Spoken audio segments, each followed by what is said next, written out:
오늘 이 지금 읽으신 빌립보서 3장에서 사도 바울이 이 세상에는 두 가지 지식이 있다는 것을 지금 간접적으로 얘기해 주고 있습니다.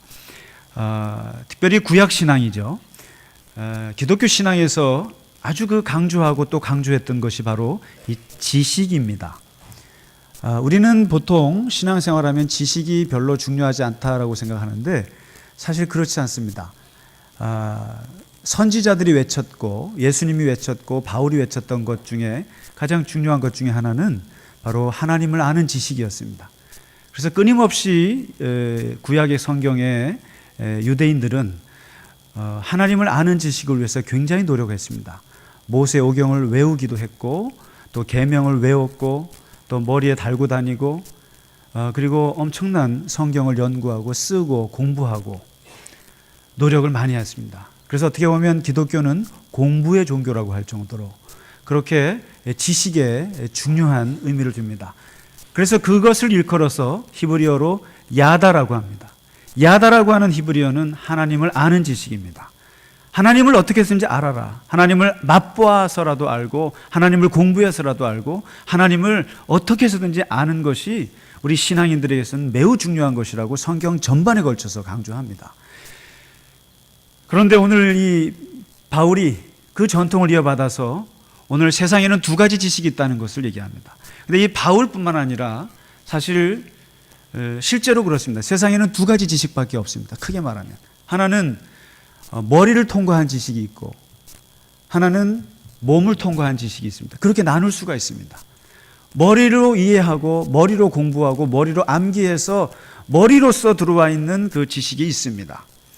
그리고 또 한 가지는 몸으로 체험해서 몸으로 습득하고 몸 뼛속 깊이 들어와서 몸이 움직여지는 지식이 있다는 거죠. 이 두 가지 지식이 있는데 오늘 사도 바울은 내 인생의 분기점이 있었는데 그 분기점은 39이었다. 나이 39에 내가 인생의 분기점을 맞았고 그 분기점이라고 하는 것은 다메섹 석상이었고 그 자리에서 나는 예수라는 분을 만났다. 그것이 나의 인생의 분기점이었는데 지식이라는 개념에서 보면 나는 그 이전 지식과 그 이후 지식을 나눌 수가 있다. 근데 그 이전 지식은 내가 머리로 통과한 지식에 가득 찬 사람이었다. 이렇게 얘기를 합니다. 그러면서 오늘 자기가 자기 자랑을 해요. 바울이요. 사실은 바울이 많은 사람들로부터 비난을 받고 무시를 받기도 하고 또 굉장한 의심을 받았어요. 그래서 사도 바울이 또 복음을 이방인들에게 전하니까 유대인들로부터 굉장한 의심을 받았습니다. 그때 오늘 이 빌립보 교인들에게 사도 바울이 자기의 과거사를 얘기를 해줍니다. 나의 과거사를 얘기하는데 굉장해요. 나는 8일 만에 할례를 받은 남자야. 그랬습니다. 8일 만에 할례를 받았다는 말을 딱 듣는 순간 신앙의 뿌리가 깊은 사람이구나. 그리고 굉장히 정통 유대인 남자구나. 할례를 받았어요. 그다음에 이스라엘 족속 중에서 12지파 중에 나는 베냐민 지파야 그랬습니다. 사울 왕의 후예입니다. 그리고 남북이 갈라졌을 때 북쪽으로 10개 지파가 반란을 일으켜서 나가고 예루살렘 다윗의 왕조를 이어받은 정통 그 유대를 지켰던 지파가 유다 지파와 베냐민 지파예요. 예루살렘을 지켰던 지파예요. 그래서 이 베냐민 지파는 베냐민 지파라 그러면은 자기는 누가 뭐라 그래도 유대 정통이라는 거죠. 그걸 얘기하는 겁니다.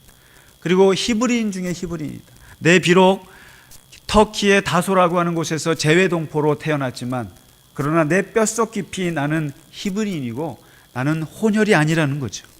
나는 순혈이라는 거죠. 내가 비록 해외에서 태어났지만 나는 이방인의 피가 섞이지 않은 순혈 히브리인이라는 거죠. 그 얘기를 강조합니다.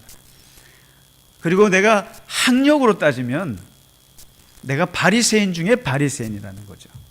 바리새인이라고 하면 뭡니까? 민족적으로 애국주의자들이에요. 그리고 반제국주의자들이에요. 그리고 바리새파들은 성경에 미친 사람들입니다. 모세오경에 미친 사람들이에요. 말씀을 외우는 정도가 아니에요. 지키기도 하고 그 말씀 없이는 못 사는 사람들이에요.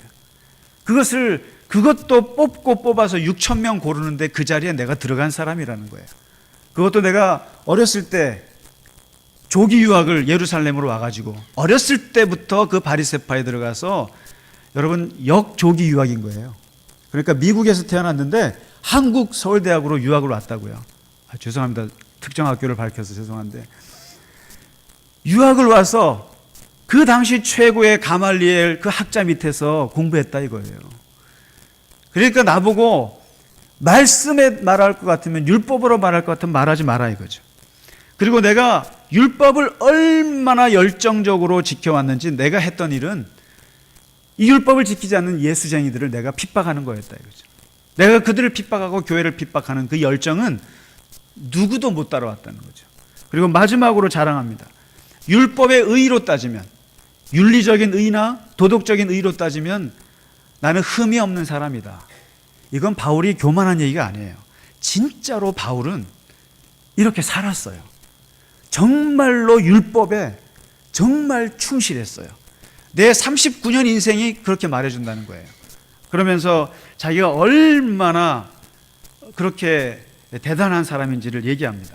신앙적으로 뿌리 깊은 사람이고, 민족적으로 애국주의자고, 학문적으로 헬라어와 그리스어죠. 헬라어와 히브리어를 다 능통하고, 그리고 가문적으로는 로마 시민권자를 가지고 있고, 그리고 율법적으로는 바리새파 중에 바리새파. 누가 나를 건드냐는 거예요. 누가 나를 이 지식의 측면에서 나에게 도전할 수 있는 사람 보면 나오라는 거죠. 없다는 겁니다. 나는 내가 누가 말해도 지식적인 면에서는 누구에게도 내놓을 수 있는 대단한 사람이라는 걸 지금 얘기하고 있어요. 그런데 오늘 7절, 8절에 보시면 재밌는 얘기가 나옵니다. 이런 39년 동안 쌓아왔던 나의 지식을 내가 다 버렸다 얘기합니다. 다 버렸다. 이 세 단어로 얘기를 합니다. 나는 지금까지 내가 가지고 있는 모든 실력과 가문과 그리고 모든 나의 이 스펙들을, 나의 이 지식들을 다 잃어버렸습니다. 내가 지금은 잃어버렸는지도 모르겠습니다. 여러분 그거 아세요? 잃어버려야지 그러면 그거 잃어버리지 못합니다. 근데 진짜 잃어버린 사람은 잃어버린 줄 모르는 사람이 잃어버린 거예요. 내가 다 잃어버렸다는 거죠. 심지어는 내가 가지고 있는 이 머리로 공부한 지식, 내가 이렇게 노력해서 얻은 지식, 이것이 옛날에는 유익한 줄 알았는데 이제는 해로 여긴다는 거죠. 해로. 여러분 이 해로 여긴다는 거 뭐예요? 옛날에는 술이 그렇게 나에게 유익했어요. 그런데 그것을 해로 여기는 거죠. 그렇게 담배 냄새가 그렇게 좋았는데 이제는 그것은 맡아도 구역질이 나는 거죠. 내가 그렇게 명절 때만 가면 화투를 하지 않으면 손이 근질근질해서 살 수 없었는데 그것을 해로 여기는 거죠. 명예, 유익했던 것이 해가 되고 권력 잡은 것이 그것이 해가 되고 다 해로 여긴다는 거죠. 근데 해로 여기는 것을 넘어서 사도 바울이 뭐라고까지 표현한 줄 아세요? 배설물이라고 얘기를 합니다. 배설물처럼. 참 재밌는 게 헬라어로 배설물이 뭔지 아세요?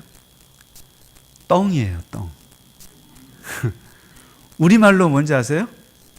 차마 말하지 못하겠습니다만. 내가 지금까지 말했던 8일 만에 할례를 받고 로마 시민권을 가지고 있고 유대인 중에 유대인이고 바리새 중에 바리새인이라고 하는 이 엄청난 이력들이 다 떵이다 이겁니다. 떵이다. 더러워서 못 봐주겠다 이겁니다. 그리고 더 이상 상대하고 싶지도 않고 보지도 않고 맞고 싶지도 않고 내 머릿속으로 노력했던 지식들 쌓아왔던 것들 다 하루아침에 다 버리겠다. 아주 잃어버리고 싶고 해로 여기게 되고 그리고 심지어는 배설물처럼 생각할 정도로 치가 떨린다 이거죠. 그렇게 얘기하는 이유가 있을 거 아닙니까? 왜 그런가요? 했더니 바울이 말합니다. 나는 새로운 지식을 얻었거든. 세상에서 가장 고상한 지식을 얻었거든. 이 고상하다는 말, 휘페렉손이라고 하는 것을 얻었거든. 가장 고상한, 다른 어떠한 지식을 능가하고 어떠한 것보다 초월하고 넘어서고 어떠한 지식보다 압도하는 휘페렉손, 그 지식을 얻었는데 그게 뭐예요? 그게 예수 그리스도를 만났거든. 나는 세상에 가장 고귀한 지식이 예수 그리스도인데 이 그리스도라고 하는 지식을 내가 얻게 됐다는 거죠. 그런데 놀라운 것은 이 지식을 39년 동안 조기 유학 가서 그 예루살렘에서 기숙사 생활하면서, 글쎄 기숙사가 있는지는 모르겠습니다만은, 그렇게 노력해서 얻은 지식이 아니라 한순간에 빛처럼 다가온 지식이고 나의 의지와는 상관없이 다가온 지식인데, 그것이 바로 예수라고 하는 인격이 내게 다가온 지식이라는 거죠. 근데 그 인격의 지식은 만남이라고 표현됩니다. 인카운터링입니다. 생각지 않게 만났고 내가 생각지 않게 얻은 예수, 이 예수라고 하는 인격, 이것을 내가 만나는 순간부터 39년 동안 쌓아왔던 머리를 통과한 지식들을 다 배설물처럼 여기게 되고, 나는 이제 이 예수라고 하는 지식에 미쳐버렸어. 그러면서 사도 바울이 오늘 빌립보서에서 이 예수라고 하는 세상에서 가장 고상한 지식을 얻고 나니까 두 가지 현상이 생기더라는 거죠. 두 가지 일이 생겼는데, 하나가 기쁨 충만이에요. 기쁨 충만. 여러분 혹시 우울할 때는 빌립보서를 보세요. 기분 나쁜 일이 있으면 빌립보서를 보세요. 빌립보서는 기쁨의 편지예요. 기쁨이란 말이, joy라고 하는 말이 20몇 번이 나와요. 굉장히 많이 나옵니다. 나는 간구할 때마다 기쁘다. 나는 너희를 생각하면 생각할수록 기쁘다. 근데 아마도 이 빌립보 교회가 여자들이 세운 교회거든요. 루디아라고 하는 여성 비즈니스 우먼이 바울을 도와서 세운 교회예요. 아마 제가 생각할 때는 여자들이 세운 교회라 기뻐하는 것 같아요, 바울이요. 그래서 여자들이 많아서 좋아하는 거 아닌가, 저는 그렇게 확신합니다. 웃자고 하는 얘기인데 굉장히 심각해 하시는데. 네. 여하튼 빌립보 교회는 바울이 기뻐요. 그래서 교인들이 싸워요. 교인들끼리 싸우는 것도, 그것도 보기 좋은 거예요. 너희가 좋은 뜻으로 복음을 전하건 나쁜 뜻으로 복음을 전하건, 복음을 전해서 예수가 전해지는 것, 그것만으로도 내가 기분이 좋고 기쁘고 또 기쁘다. 주 안에서 항상 기뻐하라. 그리고 다시 말하지만 기뻐하라. 이게 무슨 말이냐면, 사도 바울은 세상에서 가장 고귀한 지식 예수를 만나고 나서 그에게 넘쳐나는 이 기쁨을 빌립보 교인들에게 숨기지는 못하는 거예요. 세상에 39년 동안 내가 노력해서 율법을 외우고 달달 외워서 머리를 통과한 그 지식은 기쁨이 없었어요. 왜냐하면 그 지식을 가지고 기껏했던 게 예수 믿는 사람들을 죽이는 거였으니까. 그 속에 어떻게 그 지식에 기쁨이 있겠어요? 근데 사도 바울이 예수를, 부활하신 예수님을 만나고 나서 그에게 생긴 첫 번째 감정은 기쁨이에요. 너무 기쁜 거예요. 너무너무 기쁘고 세상 사는 맛이 나는 거죠. 이 기쁨. 그래서 모든 신앙에 하나님을 만난 사람들의 가장 첫 번째 감정은 기쁨이에요, 사실. 기쁜 겁니다. 그리고 나서 두 번째 생긴 놀라운 게 있어요. 그게 바로 목적 충만입니다. 목적 충만입니다. 삶에 어떤 목적이 생깁니다.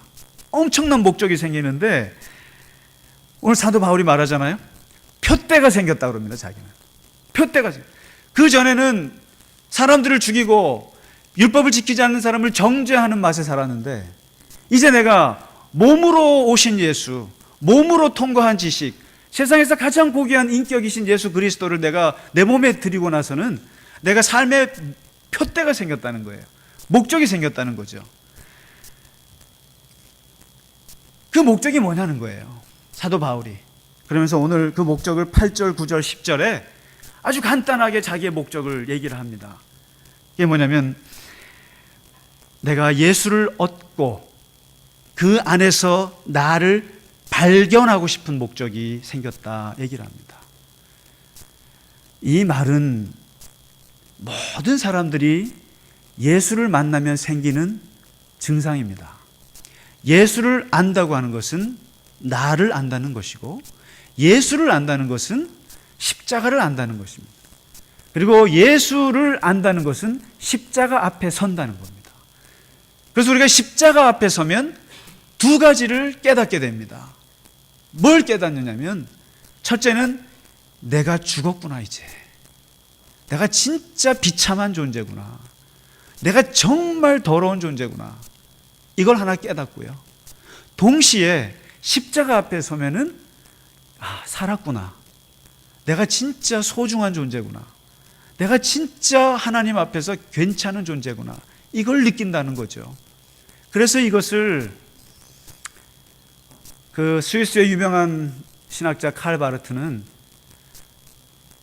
더블 이미지 오브 더 크로스라고 그랬습니다. 죄송합니다. 발음이 안 좋아서 더블 이미지 오브 더 크로스. 십자가 앞에서 우리가 똑같이 느끼는 두 가지 이미지라는 거죠. 내가 죽었구나. 내가 소중하구나. 이것을 느낀다는 거죠. 오늘 사도 바울은 예수를 만나서 내가 생긴 목적은 예수 앞에서 내가 누군지 발견하고 싶은 거죠. 사실은요, 신앙이라고 하는 것은 자기를 발견하는 과정이거든요. 예수님이 어떤 분이에요? 예수님이 어딜 가셨어요?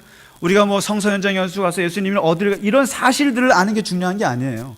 아니고 예수 앞에 내가 누군지를 아는 게, 발견하는 게 신앙의 핵심이지 않습니까? 바울은 그걸 알았어요. 내가 예수를 만나고 나니까 나를 본 거예요. 머리를 통과한 옛날의 그 지식들은 자기를 성찰하지 못했다는 거예요. 근데 바울이 예수를 만나고 나니까 내가 보이는 거예요. 내가 진짜 죄인이구나. 그런데 내가 굉장히 소중한 존재구나. 나를 발견한 거죠. 그리고 10절에 보시면 두 번째 강한 목적의식이 생겼는데, 자기를 알고 나니까 더 깊이 들어가서 생긴 목적인데, 내가 예수와 살고 싶습니다. 이렇게 얘기합니다. 예수의 고난에 참여하고 싶고요. 예수님의 부활에 참여하고 싶고, 예수님이 가신 길을 같이 참여하고 그분과 같이 살고 싶습니다. 그 얘기를 합니다. 그게 내 삶의 목적이 됐어요. 그러니까 이 말 속에 지식에 대한 엄청난 패러다임 변화가 생긴 거죠. 뭡니까? 39년 동안에는 아는 게 힘인 줄 알았습니다. 아는 게 힘이라고 생각했어요. 여러분, 사실 이 오늘날 생각해 보실 때 아는 게 힘이라고 생각하세요? 아는 게 힘이라고 외쳤던 것은 17세기, 18세기의 얘기입니다. 근데 지금도 아는 게 힘이라고 생각하는데 절대 그렇지 않습니다. 아는 게 힘이라고 한다면은 아마도 알파고가 우리보다 훨씬 나을 겁니다. 아마 구글의 지식을 따라갈 수 없죠. 그리고 빅데이터를 따라갈 수가 없는 거죠. 아는 게 힘. 그래서 오죽하면 오늘날 아이들에게, 그 수능 시험 보는 아이들에게 많이 공부할 필요가 없다고 그러잖아요. 많이 알아봐야 인터넷이 더 많이 알기 때문에 아는 게 힘이 아니라는 거죠. 근데 2000년 전에 사도 바울은 지금 그걸 깨달았어요.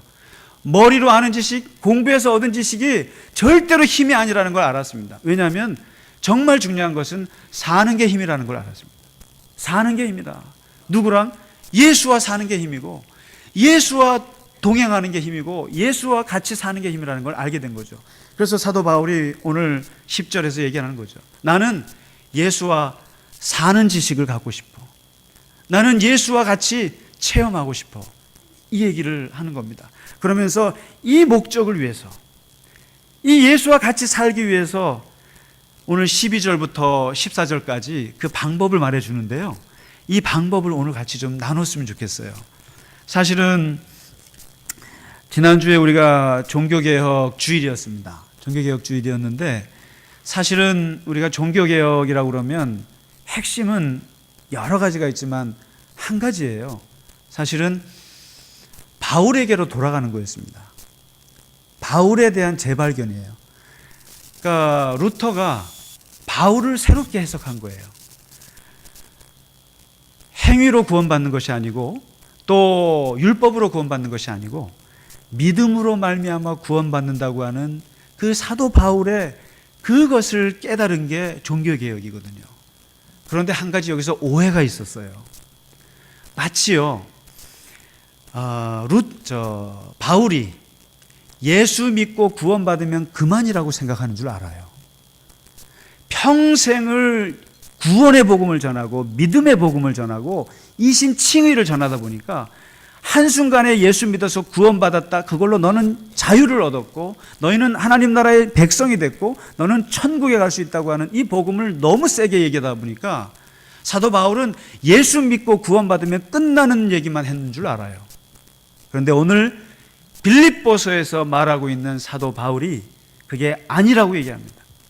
그게 아니라 예수 믿고 나서 그 다음에 생긴 목적, 그것을 이루기 위해서 끊임없이 달려가야 한다고 하는 신학적으로 성화론을 얘기합니다. 마치 사도 바울은 칭의론, 구원론만 얘기한 줄 알아요. 그렇지 않습니다.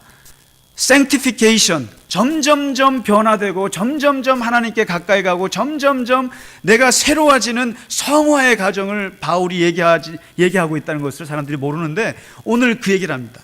그 목적을 이루기 위해서, 그 하나님이 주신 상을 향해서, 그 표대를 향해서 예수 안에서 나를 발견하고 그리고 그 예수 안에서 부활을 체험하기 위해서, 그 고난을 넘어서 부활을 내가 얻기 위해서 내가 어떻게 변화되어야 되는지 그 방법을 얘기해 주는데요. 12절 13절의 첫 번째 이런 얘기를 합니다. 나는 절대로 얻었다, 이루었다, 잡았다 말하지 않는다. 나는 사실 예수를 얻은 사람입니다. 39에 예수를 얻은 사람이에요. 나는 사실 예수님 안에서 구원을 이룬 사람이에요. 나는 사실 예수님의 십자가를 잡은 사람이에요. 그러나 나는 절대로 너희들에게 예수님의 구원을 얻었다, 예수님의 십자가를 잡았다고 말하지 않는다. 바로 이 기독교 신앙의 아주 귀중한 비결입니다. 바로 겸손입니다. 잡았지만 잡았다고 말하지 않는 거죠. 얻었지만 얻었다고 말하지 않는 겁니다. 그리고 이루었지만 이루었다고 말하지 않습니다. already, 이미 예수께서 내 안에 들어오셨지만 그러나 절대로 나는 예수님을 계속 얻기 위해서 지금도 계속 달려간다는 거죠. 그래서요, 일에는 끝이 있지만 사실 신앙에는 끝이 없는 거죠. 그래서 기독교인들 중에 나는 이걸 다 했어, 나는 이제 끝났어, 나는 성경 공부 끝났어, 이렇게 말하는 것은 굉장히 교만한 얘기죠. 그래서 항상 그런 말을 하지 않고 잡은 줄로 여기지 않고 항상 못 잡았다고 생각한다는 거죠. 그리고 13절에 두 번째 바울이 얘기합니다. 이 목적을 이루기 위해서 뒤에 있는 것은 잊어버리고 앞에 있는 것을 잡으려고. 놀라운 얘기죠. 사도 바울은요, 망각증 환자입니다. 사도 바울처럼 잘 잊어버린 사람도 없어요. 사도 바울이 유대인들한테 얼마나 많이 맞았습니까? 사도 바울이 유대인들한테 얼마나 모욕을 당했어요. 얼마나 비난을 받았어요. 얼마나 저주를 받았어요. 그러나 사도 바울은 그것을 잊어버립니다. 잊어버려요. 그것을 안고 가면 그 사람이 어떻게 자기의 목적을 이루고 어떻게 복음을 전하겠어요? 시어머님이 며느리에게 준 상처는 방부제라는 말이 있죠. 며느님들이 하시는 말씀입니다. 시어머니가 상처 준 말은 시어머님이 무덤에 들어가도 절대로 썩지 아니하고 심지어 자기가 죽을 때까지 썩지 아니하는 상처가 되리라. 언제까지 그 상처를 안고 가시냐는 거죠. 이 기독교 신앙에서 정말 모든 신앙인들이 가져야 될 가장 중요한 것 중에 하나가 잊어버릴 건 잊어버려야 되는 거죠. 언제까지 그것이 시어머니가 준 상처를 안고 살아가고 이를 박박 갈면서 항상 앞으로 나가야 되는데 항상 뒤만 보라보고. 오늘 사도 바울이 말하는 목적이 없어서 그런 거라는 거죠. 목적이 있으면 사람이 앞의 일을 생각하면서 뒤의 일을 자꾸만, 여기에는 좋은 일도 잊어버리라는 거죠. 좋은 일도 잊어버리셔야 돼요. 옛날에 잘하신 것도 잊어버리셔야 됩니다. 교회에서 잘하셨던 거, 전도하셨던 거, 굉장히 많이 애쓰셨던 거, 그것도 잊어버리셔야 됩니다.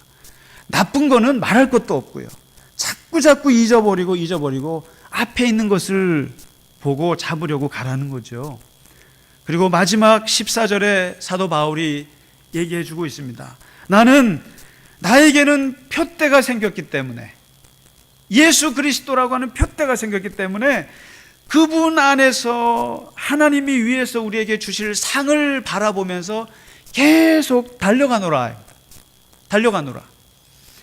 진리는, 오늘 사도 바울이 말하는 진리는 프로세스라는 겁니다. 프로세스. 진리는 영원 불변 움직이지 않는 게 아니라 진리는 움직이는 거죠. 계속 앞으로 날아갑니다. 여러분, 예술도요, 요즘에 프로세스 아트라고 합니다. 그냥 모나리자 그림, 루브르 박물관 맞나요? 그냥 그 그림 보러 가는데 영원 불변하게 움직여야 되는 작품 하나 보기 위해서 와 그러고 있는데 천만의 말씀입니다. 아트도 프로세스 아트예요. 움직입니다. 움직이고 변화되고 생성되는 거예요. 프로세스 철학이에요. 과정 철학, 과정 신학, 과정 사회학, 모든 것은 움직이는 겁니다. 끊임없이. 여러분, 엔트로피 법칙이라고 아시잖아요. 가만히 있으면 후퇴하는 겁니다. 오늘날의 모든 회사들도 다 잘 된다고 해서 움직이지 않으면 금방 망하는 거잖아요. 마찬가지로 오늘 사도 바울이 진짜로 변함없는 신앙을 유지하고 싶으면, 장로님, 정말 장로님은 변함이 없으세요, 신앙이. 권사님은 30년 전이나 지금이나 기도에 변함이 없으세요. 목사님은 말씀이 예나 지금이나 변함이 없어요. 그런 소리를 듣고 싶으면 계속 변화해야 된다는 거예요. 계속 변화해야 된다는 거예요. 나 이제 말씀 그만 볼래. 나 이제 기도 그만할래. 나 이제 설교 준비 대충 할래. 이러면 변절되는 겁니다, 그걸. 목사님 변하셨어요. 권사님 변하셨어요. 장로님 변하셨네요. 진짜 변함없는 신앙을 유지하기 위해서는 끊임없이 달리지 않으면 그 변함이라고 하는 것이 무너진다는 거 아니에요? 그래서 오늘 사도 바울은 얘기하는 겁니다. 하나님의 교회 또한 끊임없이 변화되는 거예요. 하나님의 교회도 하나님의 목적이 있으시기 때문에 끊임없이 변화되고 어떠한 어려움과 힘든 고통이 있어도 새로움 계속 변화되는 겁니다. 그리고 하나님께서는 하나님의 교회를 지키실 것이고 하나님의 교회를 통해서 영광 받으시는 거죠. 그러기 위해서는 오늘 사도 바울이 말합니다. 나는 그 표대를 향해서 끊임없이 달려가노라. 달려가셔야죠. 달려가고 끊임없이 지켜나가고 끊임없이 싸워가면서 새롭게 하나님의 뜻을 이루어가야 되지 않겠습니까? 오늘 사도 바울의 이 진짜 변함없는 신앙을 위해서라도 끊임없이 변화하라. 끊임없이 달려가는 우리 모두가 되기를 간절히 바랍니다.